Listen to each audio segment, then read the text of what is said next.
Today's guest is one of the most forward-looking leaders in franchising, Dan Clapp, CEO of Voda Cleaning and Restoration. Dan has been in franchising for a while, starting as a franchise consultant, also built a very successful lead generation company that supported hundreds of franchise brands before selling it to private equity. In 2023, he acquired a cleaning and restoration business, branded it as Voda, and kept the original founder on board, being training and technical operations. Since then, Voda has become one of the fastest growing home services franchises in the country, known for combining technology, data-driven marketing, and an owner-first culture. Dan brings a system mindset to everything he builds, and today we'll talk about how he's scaling Voda, what shaped his leadership along the way, and how he's redefining what a modern franchisor looks like. Welcome, Dan. Excellent. Thank you, Laura, for having me. Excited to chat with you. Yeah, would love to hear your thoughts on how you parlayed into this world of as franchisor. Sure. Yeah. I mean, it's funny. Whenever I meet someone that's built different businesses in an industry that I'm not in, I'll always say, like, how the heck did you do that? Like, how did you even think of getting into that space and building a company? And I'm in the same situation where, if you looked back 10 years ago, I would never have been able to tell you, how I got to here today. But it's really just been a journey of, one foot after the other and seeing opportunity in being in something. So I got my start in franchising in 2014, started with the franchise system. 2016 ended up seeing a need for better lead generation in the franchise industry. Again, didn't see that until I got into the space, right? Built that company until 2022. And when I exited that, having been in that business for so long, I saw an opportunity for just a different way to do franchising and be a franchisor. So started in 2022, late 2022, when we made the acquisition of Voda and started franchising in early 2023. Okay. You mentioned one foot in front of the other, and that's often just the hurdle people need to get over. If they've just made a decision in their mind, they're ready for a change. It's stepping out and doing it, and things can lead to each other. So that's not easy to do for people, but it's a great way of looking at it. It's a great way of running the business. I have to do it every day in my business as well. So when you came on, and started this, what were some of your first priorities with Voda to Yeah. position it for growth? Yeah. It's funny. This morning I was working out and I was on the treadmill and I wasn't feeling, Monday morning, I wasn't feeling like doing it. And I was just doing a little incline walk for 30 minutes and the treadmill said one step at a time. And, like first 10 minutes is hard, then you're into it. And then again, you're like, all right, I'm almost done. I might as well stick with it. It's the same thing with business. But really the priority was, so I had that exit from my previous business in May of 2022. Okay. And I had a couple months to really plan what I was doing next. And being a franchisor was always in the back of my mind, but was also, kind of a pipe dream. It's like saying I want to be in the NFL or a famous, musician. It's a big goal, but I always dreamed of doing it. And what I did was I had some capital from that exit and I really started with kind of the long-term vision first. And so the first focus for me was bringing on a team. I know what I'm great at. I know what I'm not great at. I'm not Mhm. great at much. I'm good at I don't recruiting, believe that. and getting people kind of rallied around a vision and execution. And so my first step was really designing an org chart, no names on the org chart, just who I thought the company would need. And then going out there and aggressively finding the right people to fill those first seats. That was really a core focus for the first, 6 months. That's fantastic. I had an opportunity to visit your headquarters with a bunch of other consultants doing it. And what struck me, the way you talked, the way you did, not just you, your whole team, was how much you are so focused on that franchise owner and their success and understanding that, there's going to be times where things don't turn out exactly the way you want them to or them, but just working together as a team. It was really apparent that that's your overall focus, and I think that has to be part of the reason why you guys are so successful, but can you talk a little bit more about that? Yeah. I mean, I can tell you from just, there's a quote, how do you make good decisions through, you get experience, and how do you get experience? You make bad decisions. When I started in college, I had a staffing business and I always joke, someone could write a book like How Not to Run a Business 101 and they could write it about me in college. I had the mindset of like, if you want something done right, you do it yourself. I was outworking everyone, but I had no systems and I didn't really have people. When I started my previous business, I had a lot of great people working, with me, but I was the smartest in the room. I never had people better at the different areas of the business. And so when I sold that business, the first thing the private equity firm did is they brought in a leader of each of kind of the buckets of a business. I think every business comes down to 5 buckets. There's sales, marketing, ops, finance, and legal. And so what they did was they took someone like me, more of a jack of all trades, and put a specialist department head in each of those buckets and tied them to the success of the business, whether it was profit distributions or if the business became more valuable and eventually sold, that those leaders would participate in that. And so that was a core goal of mine with the team from day one. And so we've built this business together. I've got early teammates that are partners in the business that run those different areas. And it's really, proven to create a great culture. The saying, if you want to go fast, go alone. If you want to go far, go together. A lot of ways we felt like we were like kind of ready to go, and we weren't, but I think we were planting a tree kind of that was growing under the ground, but a core focus on each one of our individual franchise owners that make the greater whole. How many locations are you or franchise owners are you up to? So we have 103 franchise owners in our system, representing about 260 territories around the country. Fantastic. How many do you think you can ultimately grow to? Yeah, it's a good question. Like if you look at America, and we will go into Canada eventually, but just in the United States, there's about 837 territories. That's including every pocket of South Dakota and different areas. There's about 600 that we're really actively looking to grow in right now. So right now the goal is about 300 owners and 600 territories, or 250 owners and 600 territories, depending on the kind of breakdown of how many territories each owner ends up owning. So the model of Voda, it blends both the cleaning and the restoration, which is different than most of the other restoration companies. Can you talk a little bit more about how that makes it more resilient and just that overall approach and how the franchisees respond with that in terms of their growth and revenue? Yeah. Well, I'll answer that with a story real quick first, because I think it's important. I talked about assembling that team. When we had the team, we were looking at different industries. Now, remember, I'm not a restoration expert. My team are all franchise executives and entrepreneurs, not restoration, at least in the beginning. And so we started looking at opportunities in home services, and we wrote down what we called our playbook, which was what we wanted out of a business, which was a business that was a need, not a want, recession resistant, pandemic resistant, people have to solve. Two, we wanted a business that was what we call third party pay. So in our case, insurance pays the bills. Usually the Hmm. customer's not attached to their checkbook, if you will. Three, we wanted a business that was a larger labor pool, non-skilled labor pool, meaning good attitude, that's good at their hands, could do the work. Four, we wanted a business where we could generate leads in a predictable way.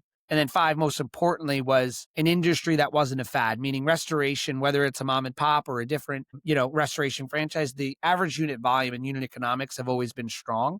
What gave us a unique advantage was we combined cleaning, floor cleaning, and restoration, really two franchise models in one, which creates larger, multiple revenue streams for our owners. What do you think new franchisors often underestimate when they look to scale, and how have you avoided that? Yeah.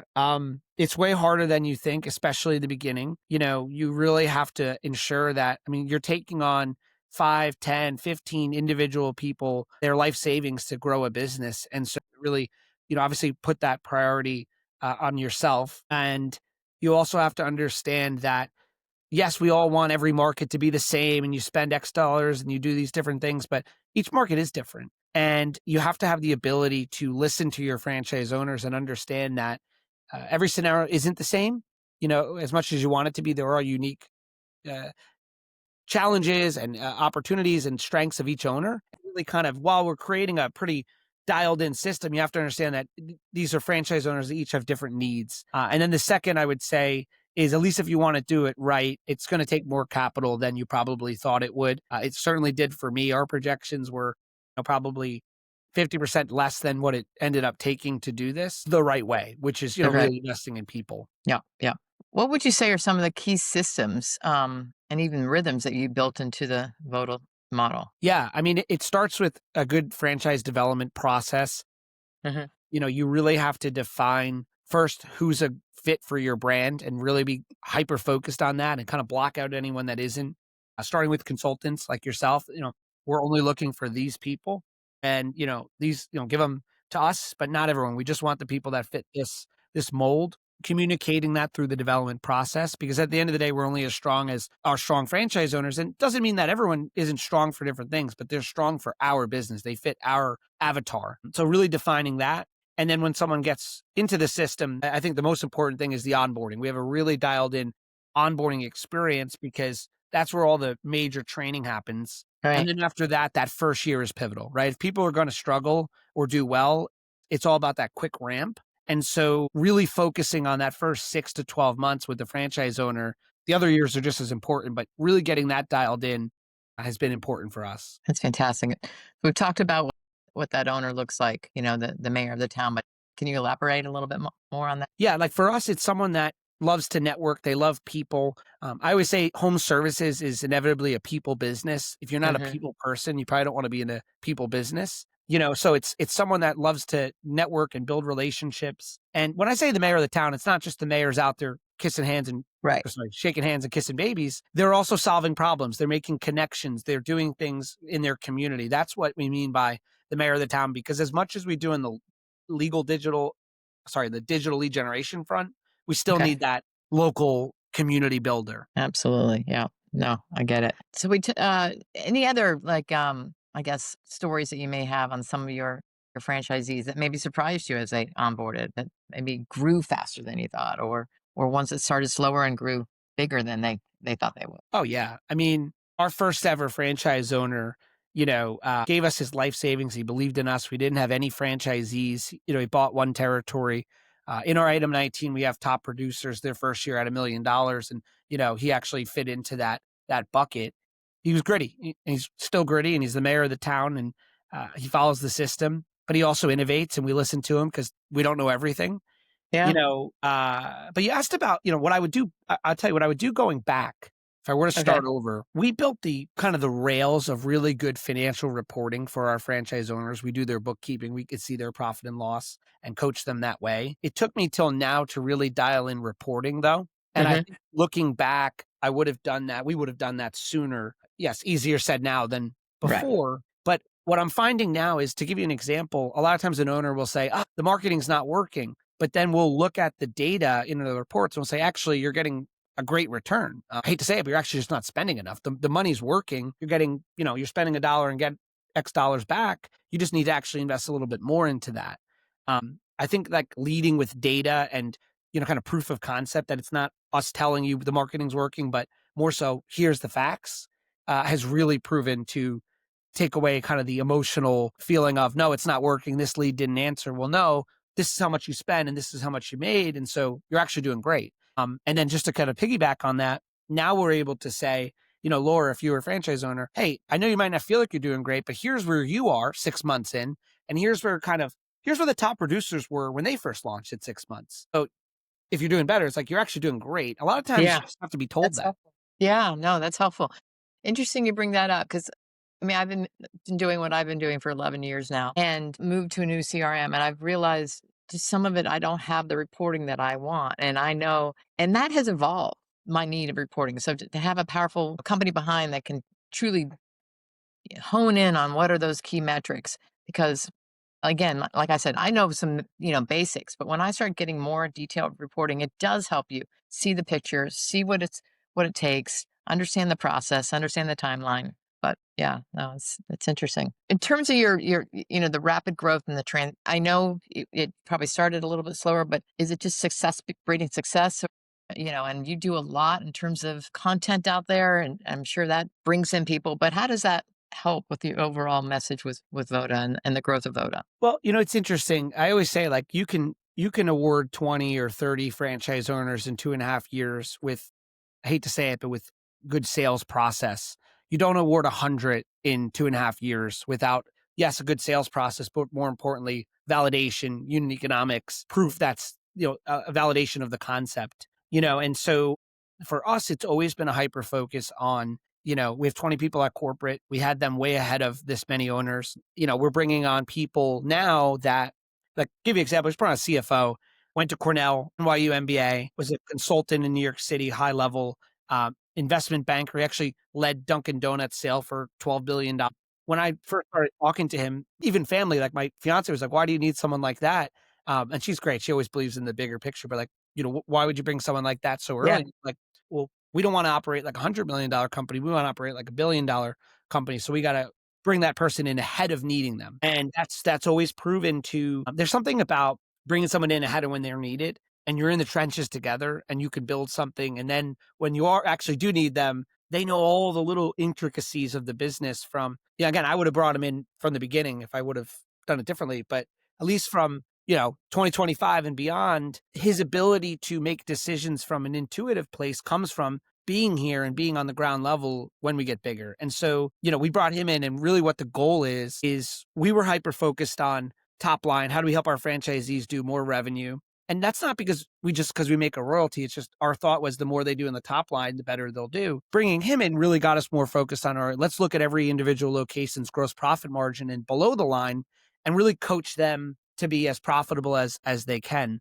I wish I had a CFO coaching me a long time ago. Our owners come in, they get this brilliant CFO right away. They can have a call with them. They can get on, bookkeeping and mastermind calls and teaching them finance. That's fantastic. A lot of strong owners really don't have that skill set, even though they're so strong at managing and creating teams and cultures. And you can't just have the finance side either. So you got to it's got to be a good blend. Yeah, I come from that background, so I get it. That's great. In terms of where you, well, you talked about getting to the billion. Where you're learning to, where you're wanting to take this business. Any other arching ideas of how you're going to grow, or where, I don't know, just where you're thinking forward thinking in terms of the future of Voda. Yeah, I mean, I'd be lying to tell you that we don't want to be the largest restoration company in America. That takes time. I'm not saying overnight, over the next, decades. But really, what's interesting, Laura, is for us, if we focus on the franchisee's top line and bottom line times 100, and we do that well, everything else kind of falls into place. And it's the same thing with our franchise owners. I was telling them, like, every job you do, you get a 5-star review. Our business is not crazy difficult. I'm going to make it very simple. We get leads. We sell the lead, the job. We go do the job, extracting water or cleaning their floors. We do that at an exceptional level of service. At the end of the job, we ask for a review and referrals, and then we repeat that. And more money comes in the business than goes out every month. They're successful, right? And so, like, there's 8,000 5-star reviews around the country in Wow, Voda. That's a leading indicator. I tell our owners all the time, the money might not have caught up yet. Sometimes the good work is happening and then the money's a lagging indicator. That's going to come later. But it's all about kind of focusing on these service leads to profitability over time. that's fantastic. I know you're a prolific reader, student. You've got some great analogies. Are there any specific books that you influenced you on how building teams and whatnot, or things that you recommend for your franchisees? I really like books written by Patrick Lencioni. He writes kind of these fictitious, like, fables, but they all have, like, business fables that have a point at the end. Yeah. The 5 dysfunctions of a team, the 4 temptations of a CEO. There's a lot of books Patrick Lencioni's written. They all kind of tell the same main point, but I think he does a great job making it a 3rd grade level, which I need. So I like this book. Is there anything more in terms of development that you do? You got the CEO now that's training them towards the financial side, but what other type of development or continuing education do you guys Yeah. bring? Yeah, great question. So it's focused on 4 pillars. So when it comes to lead generation, we do all of their digital. We also teach them how we do it so they can learn. We have a call center answering the phone 24/7 at a global CRM. We book a lot of the jobs. Number 2 comes around hiring. We have a program called Talent Scout to help them hire teammates, Okay. kinda like a recruiting arm. Yep. 3 is that financial, kind of KPI management and education. And then 4 is ongoing support. So what we do is every Tuesday, we do a call with our system with only owners and the founder of Voda, Dragon. He's from Serbia. His name is Dragon. He does, like, mindset, sharing wins, sharing experiences. Wednesdays, we do sales training every week with anyone, so technicians can join as well. Because really, a technician's a salesperson at the end Mhm. of the day. Fridays, we do an operations, like, kind of, that's our main call with our franchise owners and their teams. And then there's other calls throughout the, marketing calls and other things. But what I'm really proud of is actually right now we're talking about this on a Monday. Next Monday is our first regional. So we do an annual conference. It's probably Yeah. the best education time. But now we're actually doing mini conferences throughout the country where all the owner has to do is fly to it. And we go over, training on sales, leadership, marketing, finance, all kind of the nuances of their business right there hands on at a location. I'm sure that's going to be very beneficial. I'm sure they're going to really like that. Yeah, I think like, like with your network, we meet once a year, but now you guys are doing, Hmm. meetups. I think Hmm. there's inevitably it's like if you see your family only once a year, now you're playing catch up. But if you see your family, a little bit more, you're closer, right? You're holding on to your family. So it's like No, it's the a more great we way. can get together, the better. Yeah, because you learn so much from your peers. You don't even realize it. Yeah, it's invaluable. I think you said this before that you don't want to build assets, or you want to build assets, not jobs. How does that idea show up in your kind of daily onboarding or daily running the company? Yeah, great question. I think that if I ever do something more than once, the thought process is how do we systematize this or how can I eventually delegate this? One of my favorite books is a book called Built to Sell. Hmm. And what I always tell my team and our franchise owners is build your business to sell and then don't. Meaning, sure, I if love that. inevitably your goal is to sell it, great, but build it. If you want to do it for the next 30 years, you still should always build your business to sell it and then don't. And what I mean by that is if you build it with the intention of selling it, then at least you'll build a business that kind of runs without you, even if that means, going out there and doing, business development or other things to grow the business. It's funny. I actually tell people not building your business to sell, meaning it runs on its own, is actually the most selfish thing you can do. And what do I mean by that? Well, if you've got teams and employees and people that rely on you, if you don't build it where that business can either pass on to a family member or be run by a team or maybe an institutional investor, well, your only option then would be to close the business. You eventually are going to tire out. You're going to retire eventually. Uh, So it's like you have to build something where all the people that you're making an impact on can rely on that business, not just on you, because things can happen to you. You want to build something enduring. so, how do you see franchising evolving over the next decade? Yeah, great question. Well, I think that at the end of the day, obviously everything going on with AI and hyperconnectivity through social media, etc. I think like the power of a franchise before was here's your operations manual and how to run the business. And if you didn't know how to do it, the information wasn't very accessible. I think now, especially the savvier, people and younger generations coming in, they have all that information. They could figure out how to clean a carpet or a Hmm. playbook for what CRM to use. I think the franchisors that will win in the long run will focus on community. They'll focus on, teaching beyond just information and documents. You can get that with AI. And then for me, I think a big push in 2026 and beyond is how do we start leveraging our system to get more national account opportunities where because you're part of the Voda system, there's leads coming to you. Tall order, it's going to take time to do it, but it is a big focus for us because AI can't replace that. AI can't replace, relationships and connections. It's fantastic. That's it. And what advice do you give entrepreneurs or franchises that are um, building something that lasts? I guess really you just hit on it. I had this question written, and now I'm thinking back. You've hit on it in multiple ways, but anything else that you want to bring up, and I not mean, just scales quickly, but lasts. I think it goes back to our start of our conversation. Like if you want to run, a marathon, okay, I want to run a marathon. When? A year from now. All right, well, what would I have to be running a week before the marathon? 15 miles straight, right? Okay, well, what do I need to do 6 months from now, 5 months from now? What do I need to do today? And today it might just be go run 1 mile and it might be really hard for you. Yeah, Kind of start with the end in mind and then break out all the way back to here. Now you don't have to focus on anything other than today's run, right? And so it's the same thing. Go out there, learn what you need to do to be a much larger company and then break it down. And then don't focus on that. Focus on what you need to do today, like and tomorrow. fantastic. Any questions that you love or wish future prospects would ask you as they're going through the process? Hmm. Uh, I think that building a business, well, it depends. If someone's owned a business before, they have a good understanding of what it actually takes. If they haven't owned a business before, but maybe they come from a family, their parents had a bagel store, I don't know, something, they also probably have an idea of what it takes. The people that are coming from corporate, which Hmm. we love, Hmm. I think that try to really learn about what it takes because I think our business is simple, but it's not easy. That first year, 2 years, it's hard. Probably one of the hardest things that you're going to do. So go into it with, understanding, but also knowing, hey, 18 to 24 months, it's going to be hard. And then I know that, year two and beyond will probably be a lot easier. Right, right. This has been great. It's inspiring to hear how you intentionally have built Voda and where you're looking to take it forward.